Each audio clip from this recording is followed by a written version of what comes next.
What's up, everybody, and welcome to the third podcast here on the Strugglecast, where we talk about our struggles, your struggles, and everything else in between. I'm Jesus, And I'm Cameron. and we want to, if you remember last week, we talked a little bit about our struggles and some things that we are currently having trouble with. But today, we kind of want to stay on the same wavelength and kind of introduce ourselves a little bit more and talk about the journey that we've had, the struggles we've had along the way, and how we're here and how we got here and the people that we hopefully can become in the future.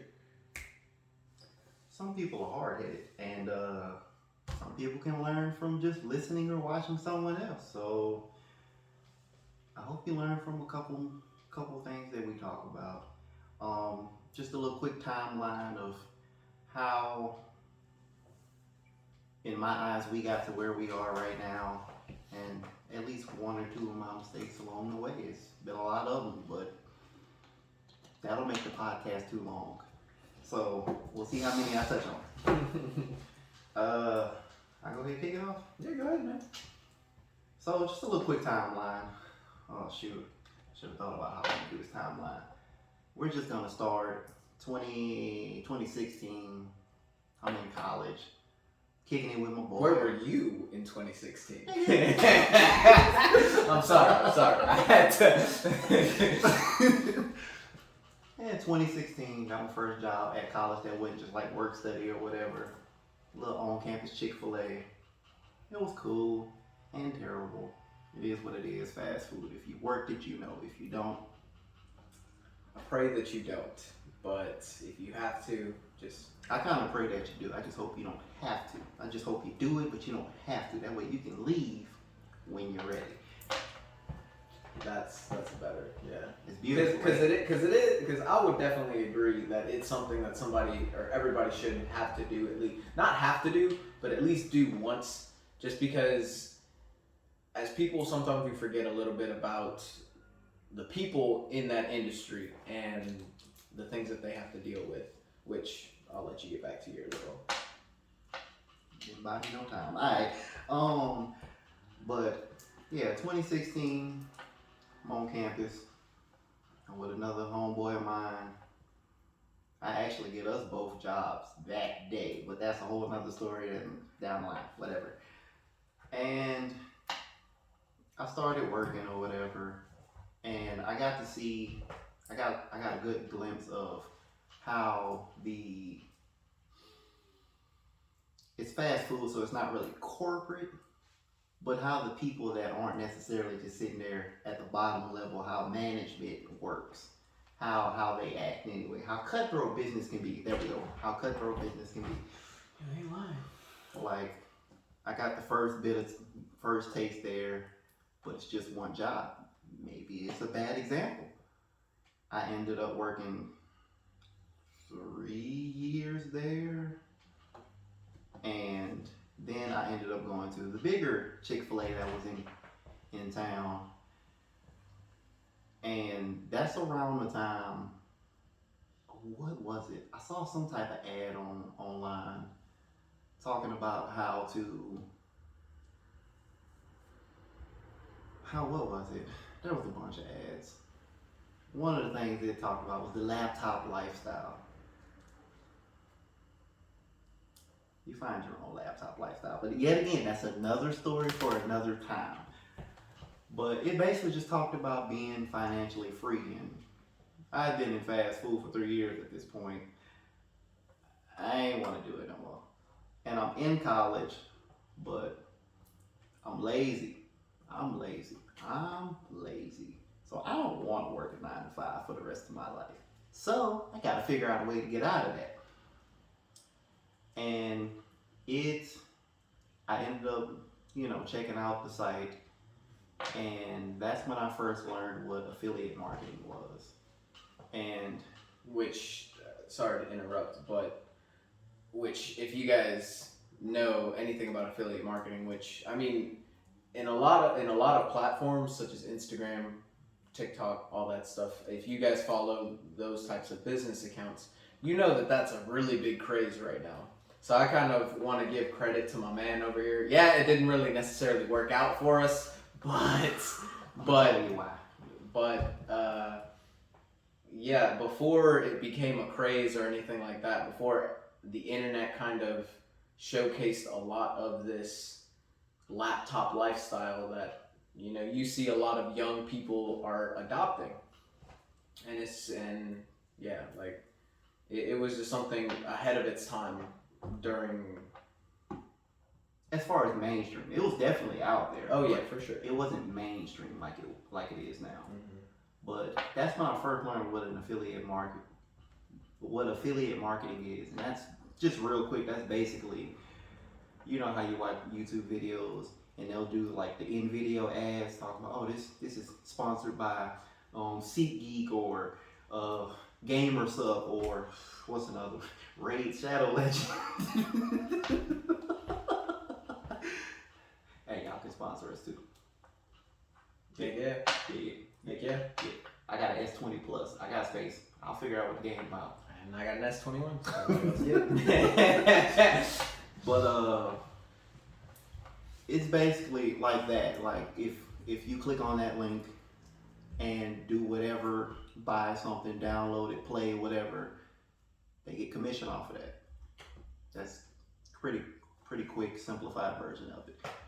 But I ended up making a website, and that's when I found out I hate creating content. I hate writing. I remembered I hate writing when I'm told to write.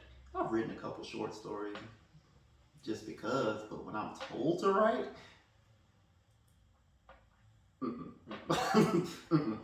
So, I mean, I went through it, and it was still a good experience because I got to learn things like, too technical. I ain't gonna worry about it. But I got to learn certain things and, start developing that some type of a base mindset.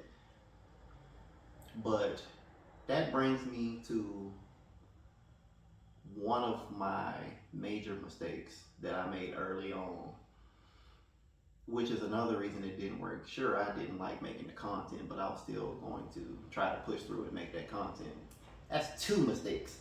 One, I was doing something I really did not like. And it's all on me. Remember, I said I'm lazy, so yeah. But two, I created false urgency. And if you know anything about selling something, one of the techniques people like to use is creating false urgency. Oh, buy now or it's gonna go away forever. Oh, we only have this much left. Scarcity. Creating scarcity. I made false urgency for myself. And I also broke what I should have done given the situation. I spent money doing things, trying to create this urgency because at that time I worked the best with my back against the wall when that pressure is at the highest. It's like do or die, and I definitely died a couple times. Like I ended up spending money I wasn't supposed to be spending. Like pay your bills. I was like, I'll pay the bills off for this next thing. Let me put this in here to create that pressure so I can go ahead and make some diamonds real quick. I was 100% sure I was making diamonds. And that's not always true, and that's not even a good way to do business. That's a terrible way to do business.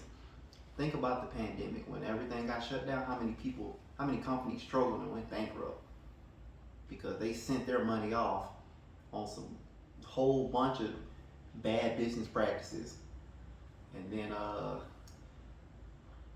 pandemic called the bluff, and they had to fold. yeah. But that's a really big thing. Make sure that you can actually do what you're trying to do, not just what you think you can do or what you hope you can do. Make sure that there's a good solid plan, and then you have to have patience, because part of the reason I made that false urgency, I broke myself just to try to break that pressure, was because I wanted it fast, because I wanted to get out of there. And That didn't work. But one really good thing, and I know I'm talking a lot right now, one really good thing that really helps is having, especially when you're lazy and you feel like you need that extra kick, is having somebody that's like-minded. At the Big Chick-fil-A, that's what I'm calling it, Big Chick-fil-A. Yeah, because we don't want to get sued for defamation or anything like But that. I'm not saying nothing negative. I mean, I'm just distinguishing I because mean, the I small might. one. I'm just saying. That's why we're not gonna name it. Because, ooh, Lord. That's a whole series of stories. Anyway, That is a whole series of stories. so when I got to that second Chick-fil-A, a month or two, I don't know how long it was passed, and then another wave of new hires came in. This man was part of them. I picked him up right from under his mama. But at that time I was excited. I was still trying to do the affiliate marketing thing. And do you remember those numbers? I do. I do remember those numbers. Those numbers still make me smile on the inside. Ooh. But anyway, I digress. I started telling him basically the numbers and the ins and outs. Mostly what he's talking about is like the commissions, like what we would make per click if somebody were to click on the link or anything like that, and if somebody were to actually purchase it. Just to give the people who don't necessarily understand how affiliate marketing works. That's fair. That's fair. Like he explained earlier, when people click on a link, and if you purchase something from that link, the person who sent you there or had that link posted then gains a commission based off of the amount of money you spend on that particular website. Some can even get money just by clicks, which that's its own kind of sketchy thing that I wouldn't necessarily want to be a part of. Yeah, just get money off of clicks. Yeah, that's a sketchy road to be going on, man. And if you can find something like that and it works, I'm not gonna tell you to not do it. I would. Just be careful. Like that. That's all. I mean, you're human. You can make. But that's a good catch because I was starting to get way too vague. A little bit, yeah. I was starting to get way too vague. That's a good catch. But I started telling him the numbers, and I'll give you one word: thou-wows with an S. And it got better and better the higher you went. So I saw that was exciting him, and that's pretty much all I had at the time. I didn't have a real good plan. I didn't have a real plan at all. But I had that excitement, I had that passion at the time. And I saw he had it. And when I realized that he was picking up on all of it and he wanted more of it, I decided, all right, let's see if I can try to make him my partner and we try to make this thing work. And like I already said, it didn't work. But as you can see, we're still partners and we're still doing things together. Exactly. And like just to kind of add on to that a little bit, You can take over. I can take over. I mean, just to add on a little bit to what he does that he said. I mean, yeah, it didn't particularly work. We had a whole bunch of things at the time as well that he's mentioned and some other things that he hasn't mentioned that really affected the way that particular project worked out. But I wouldn't necessarily call it a loss. I mean, we worked on it the best we could, or maybe we didn't, but it's definitely a lesson that we both learned along the process that, there's going to be failures. We're going to fail at things every now and then, but the important thing is to not let it get to you. Even if you sink money into it, even if you do your best, it sometimes might not work out. And in business, a lot of times it's not going to work out for most people. For most people, yeah. I mean, unless you're a business genius and just understand it on the fly like that, awesome, good for you. Do your thing, man. Get out the struggle. But Why are you struggling? Hey man, it could be laziness. the same time. That is Like, true. I mean, That is true. there's a whole bunch of factors that can affect all these different things in people's lives. But kind of what he mentioned. We both did meet at a Chick-fil-A, where we both ended up working at for a period of time. And I think, how long did you work there? I was. Did you almost make it to a year? I think I was like a month. Month away from a year? Yeah, like I a think month away. I think I worked there a little longer than you did. Well, I think I got to about a year and a month for me.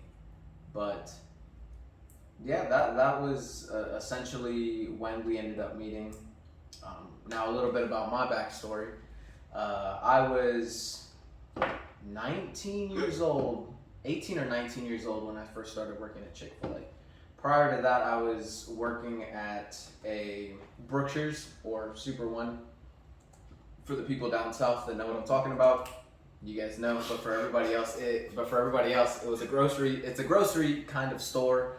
There's only a little bit of subdivisions here in the south, particularly in Texas, Louisiana, and a little bit more along the east or the southeast. And but I was earning about $8 an hour there pushing buggies, which Oh, you talking about Super One? yeah, I'm okay. talking about Super One. Pushed buggies for about there. I worked there for about a year and a half before I got the new opportunity to work at Chick-fil-A, which I was excited for. Later, did I find out that I shouldn't have been excited, but yeah, I was excited because during the time the pay rate at that Chick-fil-A was $11 an hour, so it was an incredible pay increase at the time. And that's where I met my boy Cam, my business partner, and along the way little did we know that we were going to be dealing with a lot of things at that particular place. I bet I saw some stock stuff. And well, to talk to you a little bit about it, a little bit more in depth, I guess, since we're already here. Alright, bro, get a suit. Don't worry. We both worked in the kitchen, so we were back of house. That was the job assignment that we ended up getting during the time. Now, if you've never worked in a restaurant, either a cashier, a server, a waitress in the kitchen, or anything like that, you know that there is a certain level or there is a type of energy inside of that particular building once you go in. Whether it be management, whether it be the particular customers, whether it be the owner itself. There are a lot of factors. There's a lot of factors that can affect a particular restaurant. Now, if you work at a really nice one that, and you're happy there, by all means, it's not all restaurants. I'm not saying that it is. Cam's was pretty nice. But for the most part, a lot of restaurant jobs aren't particularly the happiest place to work. There is a lot of energy surrounding those particular places, and it can bring you down. I know I can speak for myself and say that the person I was before I went into fast food and then the person that came out of that particular job were not the same people. I definitely dealt with a lot of anxiety, probably depression. I didn't get myself checked out. Probably, and I am. I mean, like, I'm not gonna say anything like that. I'm not, but I am looking for help. But I've dealt with all of these particular feelings and just moments where I didn't feel confident in myself. It broke me down in a way that didn't make me feel like myself. And my mom, actually, I remember her telling me this, and it still not necessarily haunts me, but I definitely still remember the words that came out of my mom's mouth one day. Because like while I was working there, I was also I was in school as well for engineering, which not the smartest idea. I'm gonna tell you right now. I was also working full time at the time. Like I don't think I've ever stopped working full time. So yeah, I was a student in engineering, working. I think it was over 50 something hours every week at Chick-fil-A, and that kind of takes into account just how. You was working 50? Yes. Bro. Yes. Yes. Anyway, that was a tremendous amount of pressure, especially on a young individual like myself. And I didn't end up doing so well in school, and as well as I wasn't really treating myself correctly. I remember my mom, and getting back to what I was saying, I remember my mom told me that I looked like skin and bones. Ooh. Yeah. Ooh. Now, to my mama's boys out there, you know that felt a certain type of way when your mom tells you, "Are you okay? Because you look like skin and bones." That hit me in my soul, man. Like, and that was like the real eye opener for me, that I was just not happy there. And I mean, obviously I wasn't happy, but it was just a combination of so many things. Like, sadly, things aren't just black and white. There's the many shades of gray in between. And I mean, even Cam had his own little struggles at Chick-fil-A, and I said little, but they were not. But hey. But shortly after we ended up finally leaving Chick-fil-A. In the worst way. In the worst possible way. I'm gonna let Cam tell his, and then I'll tell mine. Oh, wait, telling those? You know what? Never mind. We'll save it for another episode. Yeah, let's say that for a separate video. Yeah, we'll save that for a separate video. But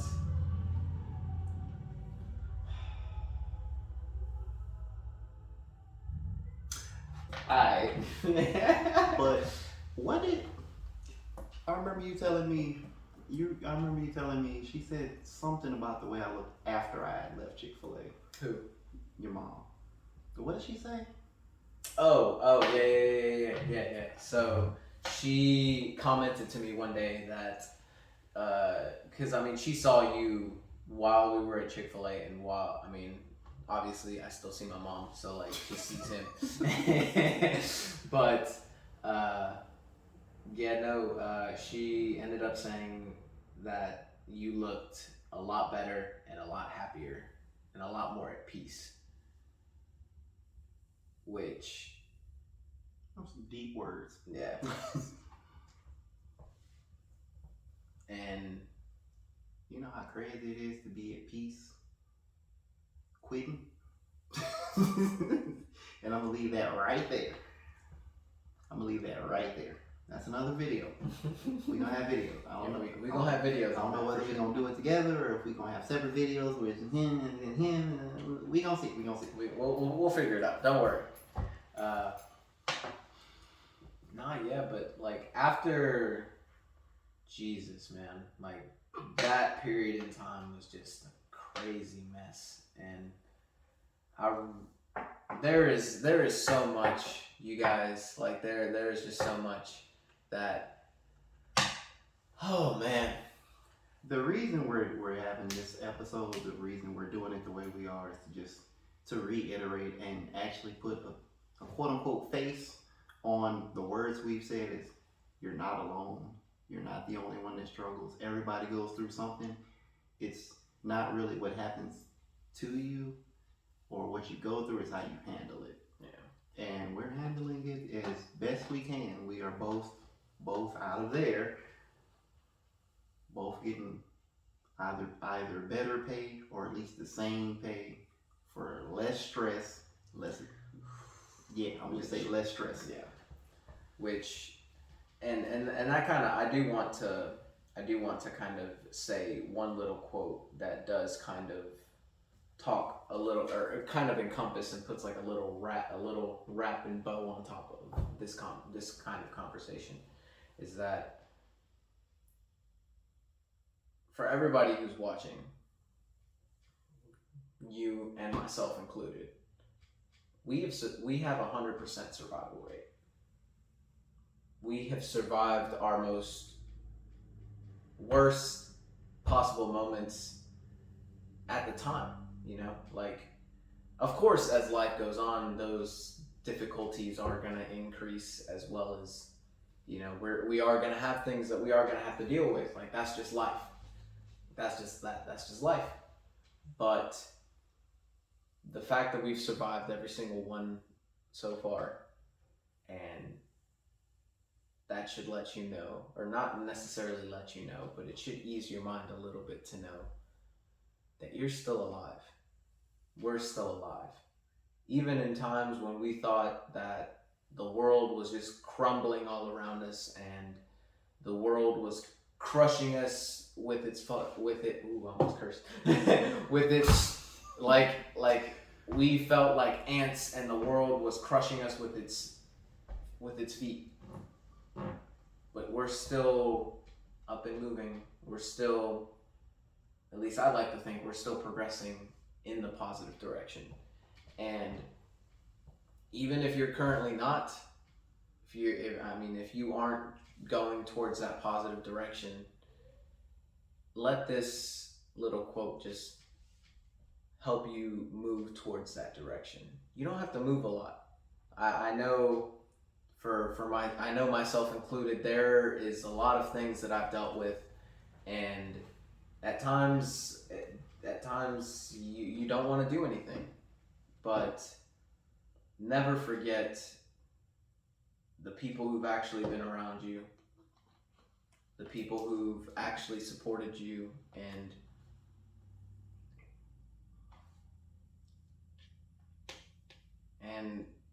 it's sad to say that not everybody has had some type of support. I consider myself lucky. Other times I don't. But it's all dependent on just what you want and how you want to go through your life. Because me, I don't want to be miserable my whole life. I've dealt with a lot of stuff, but I don't want to let that weigh on me, because I've seen the way it affects me.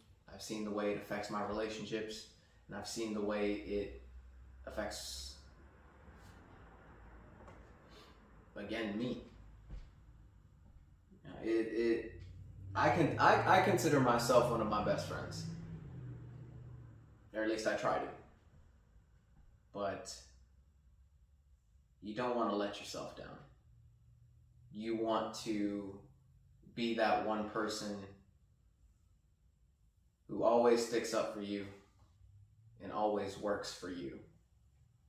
Because I'm sure we've all been in relationships that you put well enough effort, but it wasn't always reciprocated.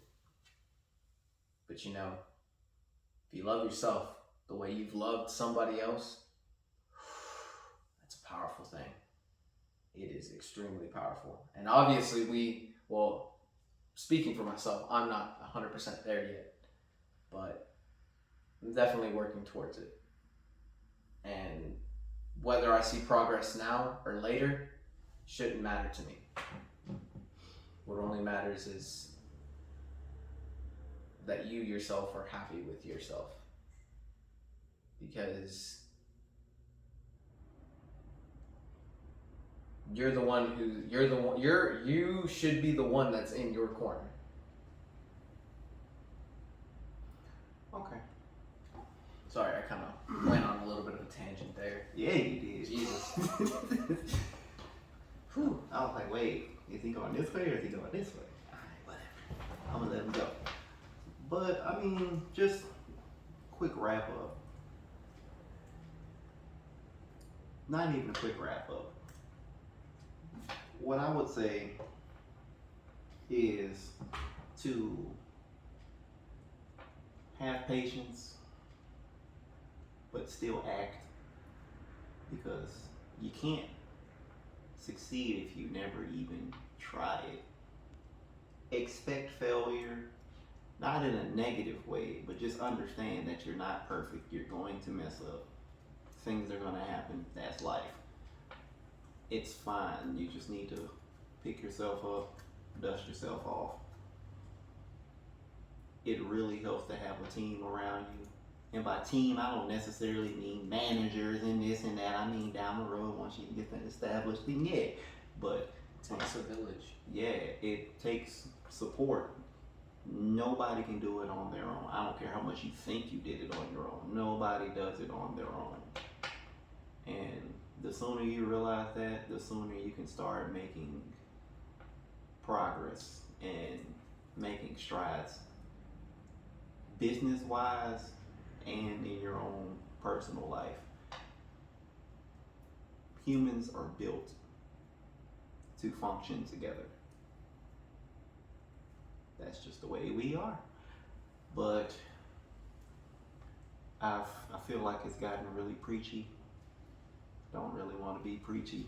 So yeah, that's my bad. My bad. I'm sure you guys don't want to listen to a 21-year-old tell you how to live your life, but it sounds bad when you say it like that. But it's not that I'm trying to say that my life is in order, because believe me, it ain't. not yet. But still don't know how old I am. You bet not tell them. They won't find out soon enough. But definitely I'm not trying to be that preachy dude who just tries to tell you how to live your life, because that's not what we're trying to do here. At the end of the day, we are two individuals, two humans who are trying to better their life, and just trying to spread what we see is moving us forward. Now, if come down the line and find out it's something completely different, we'll let you know. Because at the end of the day, we're learners, and that's an important skill, I would think, to have. Because if you're constantly learning and constantly wanting more, not when I say constantly, I don't mean 24/7, but it's never a bad thing to want to learn. The next podcast gonna be funner. Yeah, we need that. Y'all probably need that. It's gonna be more fun. And and this all, and kind of speaking for myself, but this really helps me as well deal with just some situations that it's better to talk to somebody. It's better to, even if we're just talking me and him, or me and him to you, talking about it in a constructive manner helps you process things.